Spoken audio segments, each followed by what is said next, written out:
આપ તમામ વિદ્યાર્થીઓને મારા નમસ્કાર। હું છું રોહિત ગોસ્વામી અને સાર્થ એજ્યુકેશનમાં આપનું હાર્દિક સ્વાગત છે। એક લાઈવનું લેક્ચર ગોઠવવાનું મેં એરેન્જમેન્ટ કરવાની ટ્રાય કરી, પણ કોઈ ટેકનિકલ ઇસ્યુના કારણે એ સક્સેસ ન ગયું। થોડા કામને બધા બિઝી રહેતા પછી નથી કરી શક્યો, પણ આજે એક મેસેજ આવ્યો કે વી આર વેઇટિંગ, પછી ચલો એક રેકોર્ડિંગ સ્વરૂપે પણ આપને આ વિડીયો આપી દો। તો ચલો, બીજું કોઈ મારે આપ સાથે વાત નથી કરવી આડી એવડી। સીસીની એક્ઝામ આવી ગઈ છે અને 4300 ઉપરની જે ભરતી આવી છે, બહુ જ બમ્પર ભરતી છે, બહુ લાંબા સમય આવડી મોટી કોઈ ભરતી આવી છે, તો એક ગોલ્ડન ચાન્સ છે એઝ અ સ્ટુડન્ટ। તો જે કોઈ આજે આપણે વાત કરવી છે, મારે તમને બહુ સીધી અને સ્પષ્ટ વાતો કરવી છે એક્ઝામને લઈ, અને આપ તૈયારી કઈ રીતે કરશો તેને લઈ, અને એ માટે મારા અનુભવના આધારે હું આપને જે કંઈ મને અનુભવ છે એ હું આપને કહીશ। તો એ માટે હું પરિચય આપી દઉં તો હું રોહિત ગોસ્વામી, અને જીપીએસસી 2019માં જે લેવાઈ તેમાં મેં પાસ કરેલી છે। ત્યારબાદની ક્રમશ એ વખતમાં મારે રેન્ક જે છે 218મો સમથિંગ, ત્યારબાદ એના પછીની જે છે એમાં 56મો રેન્ક હતો, એના પછીની જે જીપીએસસી ગઈ એમાં 79 રેન્ક હતો મારો, અને જે લાસ્ટ ગઈ છે હમણાં એમાં મારો 132 રેન્ક છે। તો 4 જીપીએસસી આપેલી છે અને 4 મેં પાસ કરેલી છે ગુજરાતી માધ્યમમાં।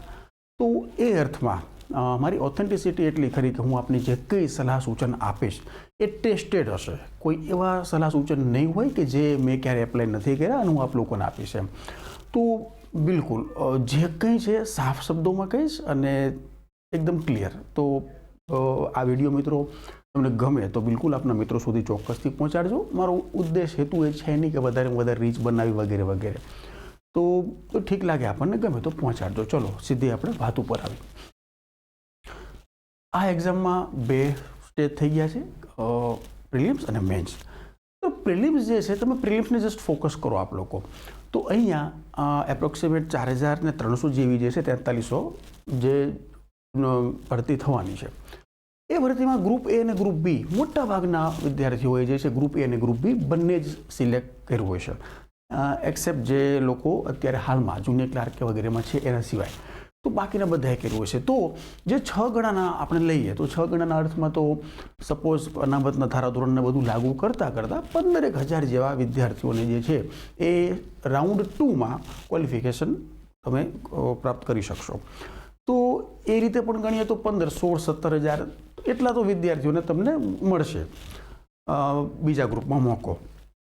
તો હવે આખા ગુજરાતમાંથી જો તમારી મહેનત મિત્રો બહુ અત્યાર સુધી વ્યવસ્થિત ને સારી હશે, તમારું મેથ્સ રીઝનિંગ બહુ સારું હશે અને ગુજરાતી અને અંગ્રેજી ગ્રામર સારું હશે, હું નથી માનતો કે તમારી સામે કોઈ બહુ મોટો પડકાર છે આ પ્રિલિમ્સ પાસ કરવાનો।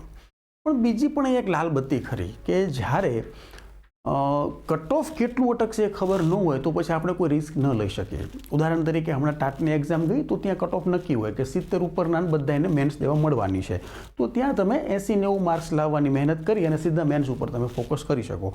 અહીંયા એવું નહીં કરી શકાય। તો ફર્સ્ટ એન્ડ ફોરમોસ્ટ જે સૌથી અગત્યનું છે, ચાહે તમારું મેથ્સ રીઝનિંગ ગમે તેટલું પાવરફુલ છે, સહેજ પણ આને તમે લેઝી ન રહેતા અને મેથ્સ રીઝનિંગ પાવરફુલ કરજો, કેમ કે બહુ જ મોટો પોર્શન છે। 60 માર્ક્સ એટલે બહુ મોટો પોર્શન થયો। નંબર 2, ગુજરાતી ગ્રામર અને અંગ્રેજી ગ્રામર જે છે આખું એ આપે બિલકુલ કરવું પડશે। તમને ગુજરાતી ગ્રામર બહુ પાવરફુલ ફાવે છે, અંગ્રેજી નથી ફાવતું, અંગ્રેજી ગ્રામર બહુ પાવરફુલ ફાવે છે, ગુજરાતી નથી પાવરફુલ, તો એક પણ પોર્શનને તમે એને એવોઇડ ન કરતા, એને નેગ્લેક્ટ ન કરતા, નહીંતર તમારા ચાન્સ છે ને બહુ થોડા તમે ઓછા કરશો। આવડે છે તો મારે કે વાંધો નથી એવા વહેમમાં કોઈ બિલકુલ ના રહેતા। એનું રીઝન તમને કહું, એ પહેલાં તો જો ટાઈમ છે યાર કે ભાઈ 1 કલાકમાં તમારે 100 પ્રશ્નો એટેન્ડ કરવાના થશે, અને એ પણ વિઝિબિલિટી આવી ગઈ છે, તો કોમ્પ્યુટર ઉપર છે, પહેલી વાર છે બધા માટે, સરકાર માટે પણ પહેલી વાર છે, આપણા માટે પણ પહેલી વાર છે। તો એ અર્થમાં તમે બિલકુલ તમે બહુ જ સ્પીડી મેથ્સ રીઝનિંગ કરવાની ટ્રાય કરો, બહુ જ સ્પીડી તમે ગુજરાતી અંગ્રેજી ગ્રામર કે જે કંઈ પૂછાય છે એને સોલ્વ કરવાની ટ્રાય કરો। આઈ થિંક તમારે 70 માર્ક્સ ઉપર તો રહેવું જોઈએ, તો તમે 70-75 ઉપર હશો તો સેફ રહેશો। તો આ થઈ વાત પહેલી।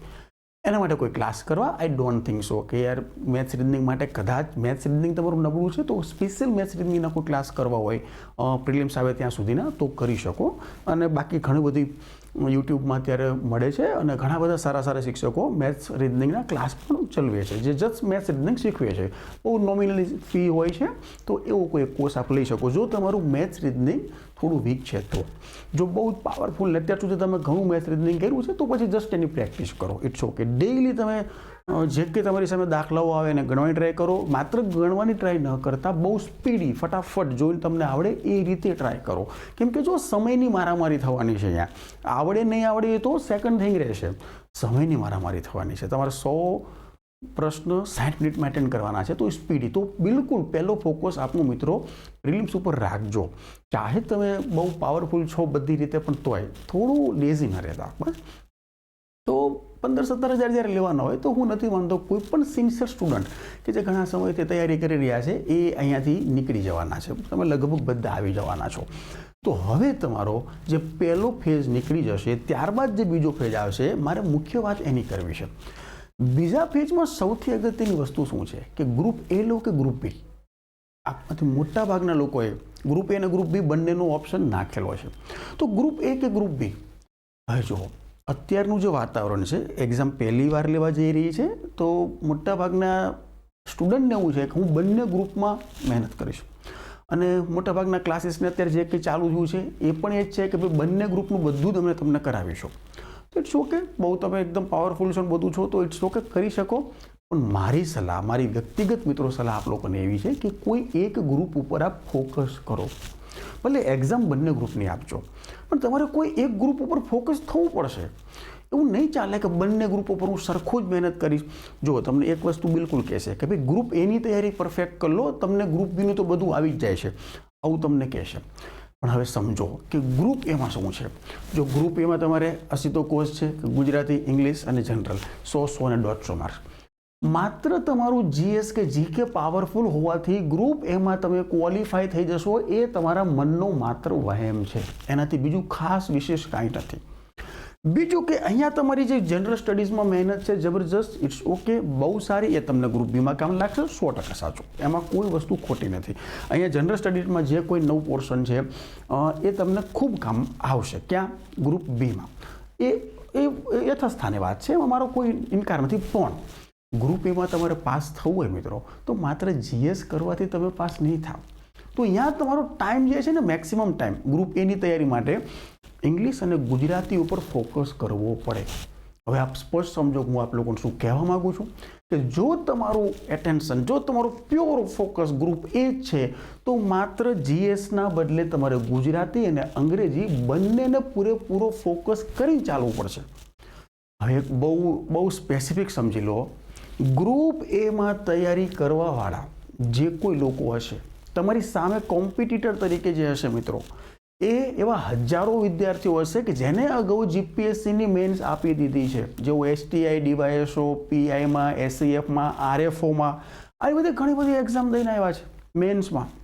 તો જો તમે પહેલી વાર અપિયર થઈ રહ્યા છો કોઈ મેન્સ માટે, પહેલી જ વાર તમને લખવાનો અનુભવ છે, તમારું ગુજરાતી અથવા અંગ્રેજી બેમાંથી એક સબ્જેક્ટ પણ કાચો છે થોડો ઘણો પણ, તો પછી મારી સલાહ એવી છે આપને કે આપ ગ્રુપ બી ઉપર ફોકસ કરજો. ગ્રુપ એ કરજો, એમાં પણ તમે ધ્યાન આપજો. પણ તમારું પ્રોપર પ્રાયોરિટી જે syllabus wise topic to topic તૈયારીના મુદ્દાઓ હોય ને એ ગ્રુપ બીને બનાવો. રીઝન તમને બહુ સ્પષ્ટપણે અને સાફ કહું છું. જો ભાઈ અત્યારે હથેળીમાં ચાંદ દેખાડવાવાળા તમને અઢળક લોકો મળશે. અમારો કોર્સ લઈ લો, અમે તમને ગ્રુપ એમાં કરાવી દઈશું, ગ્રુપ બીમાં પણ કરાવી દઈશું. ભાઈ હું ફરીને કહું છું કે અગાઉ જે મેન્સ આપી ચૂક્યા છે એવા 70% લોકો, ઓછા નહીં, 70% લોકો જે છે એ જ આ ગ્રુપ એમાં પાસ થવાના છે. આ તમારે કહેતા હોય તો હું તમને સ્ટેમ્પ પેપર ઉપર લખીને આપવા તૈયાર છું. અને એવા ઓછા ન સમજો. તમને એમ થાય કે ભાઈ સાહેબ જીપીએસસી આપવાવાળા કેટલા હોય એમ કે ફેલ થયા છે. ભાઈ છેલ્લી જીપીએસસીનું હું તમને આંકડો કહું તો 5000 લોકોએ પરીક્ષા આપી, એમાંથી 4000 અપિયર રહ્યા મેન્સમાં, 4000માંથી 977ને ઇન્ટરવ્યૂ આવ્યા. તો મતલબ બાકીના જે છે 3000 એ તો મેન્સ તો આપી જ દીધી છે એમને તો 6 પેપરનો અનુભવ બધું છે લખવાનું, આ તે એમનું નોલેજ પણ છે ગુજરાતી અંગ્રેજીનું બધાનું. ચલો પણ સમ હાઉ એ ઇન્ટરવ્યૂમાં નથી પહોંચ્યા. ઇન્ટરવ્યૂમાં 977 અપિયર થયા, ત્યાંથી સિલેક્શન કેટલાનું થયું? 183 કે 86 સમથિંગ આંકડો છે. તો બાકીના હજી તમે જો કેટલા 800 700 ઉપર 700-800ની વચ્ચેનો આંકડો કોઈ નીકળે યાર. તો તમે સમજો કે એટલા તો લાસ્ટ જે જીપીએસસી ગઈ છે એના તૈયાર એકદમ પાકેલા ટેટા જેવા કહી શકાય એવા લોકો તૈયાર બેઠા છે એક્ઝામ દેવા માટે, કેમ કે પછી તો કોઈ એક્ઝામ આવી નથી, એમને અલગ અલગ એક્ઝામ દીધી છે, તો એ આમાં અપિયર થવા જઈ રહ્યા છે. તો આ આંકડો જો અગાઉની 3-4 GPSC, PI, STI, DYSO, SEF, RFO આ બધી જસ્ટ જીપીએસસીને જ લઈને મિત્રો, તો એ આંકડો પણ હજારોમાં થવા જાય છે, હજારોમાં. તો તમારી સામે કોમ્પિટિશન એ છે. અને જો આપ એમાંના એક છો, હું જેની વાત કરું છું, જેને મેન્સ આપી દીધેલી છે, તો તમે માત્ર હું તો કહું છું આને ટાર્ગેટ કરો. તમે ગ્રુપ એને ટાર્ગેટ કરો. ગ્રુપ જીએસમાં તમારી ગ્રુપ બીની તૈયારી મોટા ભાગની તો થઈ જ જવાની છે, તો પણ મેન્સ આપી છે તો કરો. તમે મેન્સ નથી આપીને તમારે કરવું જ છે કે ના મારે ગ્રુપ એ કરવું છે, તો ન કરી શકાય, બિલકુલ કરી શકાય. મારી કોઈ ના નથી, હું તમને કોઈ ડિમોટિવેટ કરવા આવ્યો જ નથી અહીંયા. તમે બિલકુલ કરી શકો, પણ તમારો ચાન્સીસ રેશિયો 30% છે, એટલું યાદ રાખજો. એઝ પર માય એક્સપિરિયન્સ, મારા અનુભવના આધારે હું કંઈ વાત કરું છું. મારે કોઈ એથેટિંગ તમને તારા બતાવવા નથી, જે કોઈ સત્ય હકીકત છે એટલું જ હું કહીશ. પણ એ પણ મને જે લાગે છે, કદાચ હું ખોટો પણ હોય, તમે મારા મત સાથે એગ્રી ન હોય, ઇટ્સ ઓકે, મને કોઈ વાંધો નથી, પણ મને જેવું લાગે છે એવું આ છે. તો 70% લોકો તો આપેલા જ આવશે, ને એ જ આઈ થિંક અહીંયા સિલેક્ટ થવાના છે, 30%માં છે. તો કોઈની ઝાડમાં ફસાતા નહીં ભાઈ.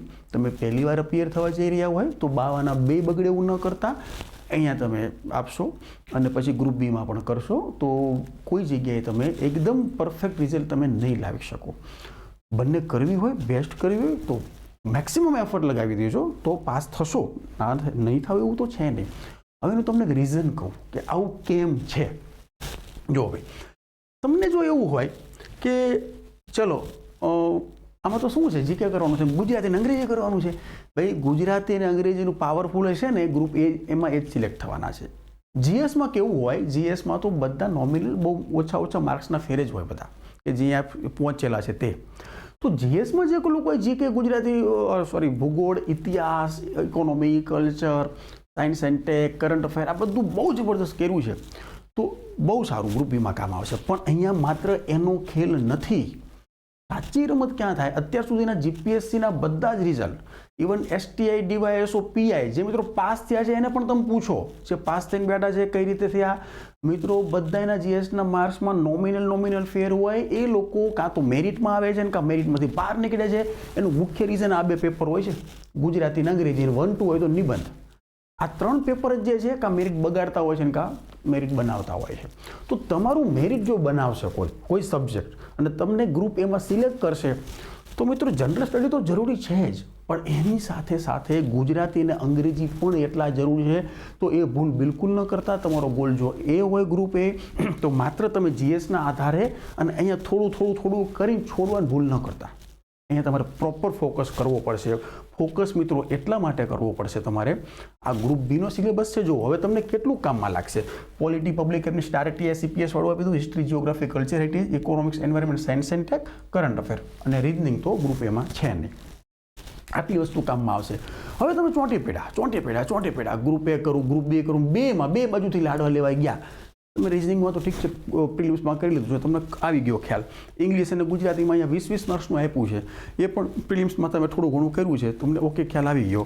એટલે આ પેપરનું પોર્શન તમારું ક્લિયર થઈ ગયું. પણ જોઈ એવું નહીં થાય. રીઝન શું કામ? બંને બાજુ તમે જાઓ છો, ગ્રુપ એમાં પણ કરો છો, ગ્રુપ બીમાં પણ કરો છો. તો બંને જો કરવું હોય તો પણ એક ફોકસ કરી, હવે જે કહું છું સમજજો, જો તમારે બંને કરવા છે, મોસ્ટ ઓફ બંને જ કરશો બધા, તો જો તમારે બંને કરવા છે તો કોઈને એકને ટાર્ગેટ બનાવો. જો મારે ગ્રુપ એમાં જ જવું છે તો 70% મારો ટાઈમ હું એને તૈયારી લગતો આપીશ, 30% અહીંયા. અને ગ્રુપ એમાં ગ્રુપ બીની મોટા ભાગની તૈયારીઓ થઈ જાય છે. પણ મેં ક્યારેય આપી નથી મેન્સ, મેં ક્યારેય હજી કોઈ પણ પ્રકારનું લખાણની પ્રેક્ટિસ નથી. મારું ગુજરાતી નબળું છે, મારું અંગ્રેજી નબળું છે. તો તમારા માટે આ મેન્સ નથી, આ બિલકુલ મગજમાં ફિટ કરી દો. તમારે અત્યારે હાલ જે ગ્રુપ બી છે એને ફોકસ કરો. જો ગુજરાતી પણ ઠીક, અંગ્રેજીમાં તમને લખતા નથી આવડતું, ગુજરાતીમાં હજી ખબર નથી પડતી શું કરાય નહીં, તો પ્લીઝ ન કરતા. તમે ગ્રુપ બીને જ એક્ઝેક્ટ તમે ટાર્ગેટ કરજો. અહીંયા પણ 2000 ઉપરની ભરતી છે, તો અહીંયા પણ ગોલ્ડન ચાન્સ છે લાગી જવાનો. તો અહીંયા આ વસ્તુ ગ્રુપ બીનો કોર્સ છે. હવે ગુજરાતીમાં જુઓ ભાઈ, નિબંધ છે, વિચાર વિસ્તાર, સંક્ષેપીકરણ, ગદ્ય સમીક્ષા, પ્રચાર માધ્યમો માટે નિવેદન તૈયાર કરવા, પત્ર લેખન, ચર્ચાપત્ર, અહેવાલ લેખન, ભાષાંતર કરવાનું છે, ગુજરાતી વ્યાકરણ. સિંધુ ખીણની સંસ્કૃતિના લક્ષણો જણાવો ને. એમાં 10 સ્ટુડન્ટ હોય તો 10માંથી જેને આવડે છે એમાંથી 8 લગભગ સરખું લખશે. પણ જ્યારે ગુજરાતીમાં મિત્રો પ્રશ્ન પૂછાય કે તમારા મિત્રને સ્વચ્છતાનું મહત્વ સમજાવતો પત્ર લખો, 10 અલગ નીકળે. જ્યારે તમને એવો પ્રશ્ન પૂછાય કે તમારા પસંદગીના 3 સાહિત્યકારોની સાહિત્ય યાત્રા વિશે તમારા મિત્રને પત્ર લખો, તો જે કોઈ સાહિત્યકારો તમે ચૂઝ કરશો દરેકને અલગ રહેવાના. કોઈ વિચાર વિસ્તાર તમને પૂછાય કોઈ પણ એવો, અને એમાં અટપટો જ વિચાર વિસ્તાર આવતા હોય છે, એમાં દરેક મિત્રો અલગ લખશે. તો જીકે અને જીએસનો જે પોર્શન હોય છે ને મિત્રો, એ બધાને લગભગ સરખું જ લખેલું હોય છે, એટલે સરખા માર્ક્સ હોય છે. જે પાસ થાય છે એને અહીંયા બધા અલગ લખે છે. તો જો તમારો ગ્રુપ એ ટાર્ગેટ છે તો ગુજરાતી અને અંગ્રેજીને તમારે પરફેક્ટ ટાઈમ આપી અને સ્ટ્રેટેજી સાથે આગળ વધ્યા વિના નહીં ચાલે. અને આ પોર્શન એવા નથી કે અહીંયા તમને કોઈ 10, 15, 20 નિબંધ આપી દે, 10, 15, 50 ચર્ચાપત્ર આપી દે, ને થોડા ઘણા વિચાર વિસ્તાર આપી દે, ગદ્ય સમીક્ષાના બધું આપીને કે ભાઈ આ કરજો, આ લખજો, કે વિચારો એક સંસ્કૃતની 2 સૂક્તિ સરસ છે ને, આ તો તમારા દરેક નિબંધમાં ચાલશે, તમારે લખી જ નાખવાની. અંગ્રેજીનું આ સરસ કોટ તમારે લખી જ નાખવાનું. પેલું આ છે એક ઉદાહરણ, તમારે દરેક નિબંધમાં કામ લાગશે. ભાઈ એ રીતે તમે પાસ ક્યારેય નહીં થઈ શકો. એ માત્ર તમારી રિઝલ્ટ બગાડવાની વાત છે. જ્યાં સુધી તમારી અંદરની મૌલિકતા નહીં હોય, જ્યાં સુધી તમને ખુદને ખબર નહીં પડતી હોય કે આમાં મારે શું લખાય, ક્યારે મારે ડેટા લખાય, ક્યારે સુપ્રીમ કોર્ટના કેસ મારે કોટ કરાય, ક્યારે આંકડાકીય વિગતો છે ને વ્યવસ્થિત છણાવટથી લખવું. દરેકની લેંગ્વેજ પણ મિત્રો અલગ હોય. પત્રની લેંગ્વેજ અલગ હોય, પ્રચાર માધ્યમોના નિવેદનની લેંગ્વેજ અલગ હોય, ભાષણની લેંગ્વેજ અલગ હોય, વિચાર વિસ્તારની પણ લેંગ્વેજ અલગ હોય, અને નિબંધની લેંગ્વેજ તો એકદમ તમારી પોતાની હોય ને તો જ માર્ક મળે, નહીંતર ન મળે. હું તમને 50 નિબંધ આપી દઉં, 50 કે ચલો લખી નાખો, ગોખી નાખો, કરી નાખો, અને એવું થવાનું છે. મોટા ભાગે જે અત્યારનું જે ચાલે છે એ જોતા ઓનલાઈન બધું આ એ જ થવાનું છે. નિબંધ આપી દેશે, ગોખાઈ નાખશે અને લેશે, પ્રશ્નપત્રો લેશે, ને પ્રશ્નપત્રમાં આદર્શ જવાબો સાથેનું અમે કંઈ એટલું જ કરવાનું છે. એ જો જે જગ્યાએ તમે આ ગાઈડન્સ લેતા હશો એ વ્યક્તિ સામેવાળો કોઈ પણ હોય એ કે એટલું જ પાણી પીશો તો તમે ગયા. એનું રીઝન તમને કહું મિત્રો, 2019માં મેં ખુદ જ્યારે પહેલી વાર BGPSC પાસ થયા હોય તો આપણને પણ કેટલું હોય પ્રિલિમ્સ ઉત્સાહ હોય. તે હું પણ ગાંધીનગરમાં આવા ઊંટ વેદના હાથે ચડી ગયેલો, એકદમ ભરમાઈ ગયેલા. બહુ મસ્ત મોટી ફીસ હતી એ વખતે 19માં, બહુ મસ્ત મોટી ફીસ. એ પે કરી, અને પે કર્યા બાદ મને મહિનામાં સમજાઈ ગયું કે ભાઈ આ બધું જ ધોપલ ને તતમ છે બંધ, મતલબ કંઈ મતલબ નથી આવ્યો. મહિનામાં મેં ક્લાસ છોડી દીધેલા, અને છોડી દીધા તો હું લકીલી એમાં હું સિલેક્ટ થયેલો, પણ બગડ્યું, ઘણું બગડ્યું. જે રીતનું પ્રોપર ગાઈડન્સ મળવું જોઈએ એવું કોઈ ગાઈડન્સ નહીં. આ જ વસ્તુ થોડું ઘણું આ છે, પેલું આવે કોઈ પણ મટીરિયલ આ કરજો, આમાંથી જ પૂછાય છે, આવું જ લખવાનું, તેવું જ લખવાનું, આવા જ શબ્દ લખજો તો જ માર્ક્સ મળશે. એટલે ભાઈ એવું ના હોય. હવે અહીંયા કન્ટેન્ટનું મહત્વ હોય, શબ્દોનું મહત્વ નથી. આ કોઈ પેપર એવા છે નહીં કે કોઈ મતલબ હવામાં આવે અથવા ગોખીને લખે.